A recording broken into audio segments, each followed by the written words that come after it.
But if we can really do that, we've got a pretty interesting thing happening here.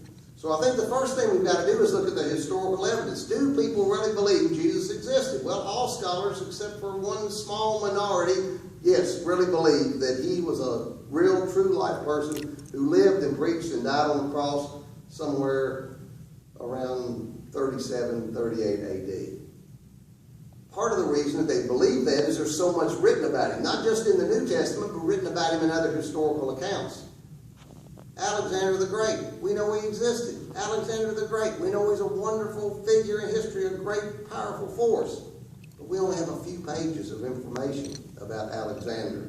Jesus is attested to much more strongly than many, many other historical figures. So we've got some literary and some historical evidence to say that yes, Jesus was a real live human being. We all know that. We all believe that. But I want to start at the beginning, not just some mythical figure. There is plenty of evidence that he was crucified.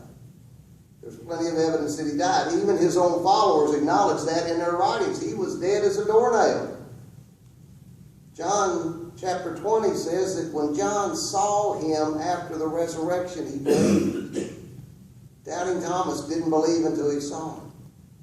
Even his closest followers, the women that went to prepare his body with spices, just weren't sure about this resurrection idea.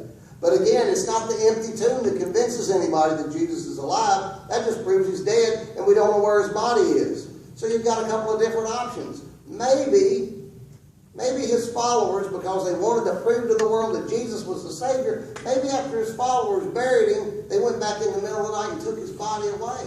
Then they came up with his story. Well, that's a possibility, but the problem is one of the other gospel accounts says that a group of soldiers were supposed to go and guard the tomb, and that the Roman seal was placed on the tomb of Jesus. Well, I'm guessing those soldiers didn't care who Jesus was, didn't believe the story, weren't his followers, could care less about whether he was alive or dead, but they cared about that seal on that tomb because that was their job, to guard the tomb. We're told that the soldiers just disappeared. We don't know for sure what happened to them. The story is circulated in the New Testament, and it's recorded in the New Testament that they bribed the soldiers, and that the soldiers are to say that we don't know what happened to his body. They came and stole it from him.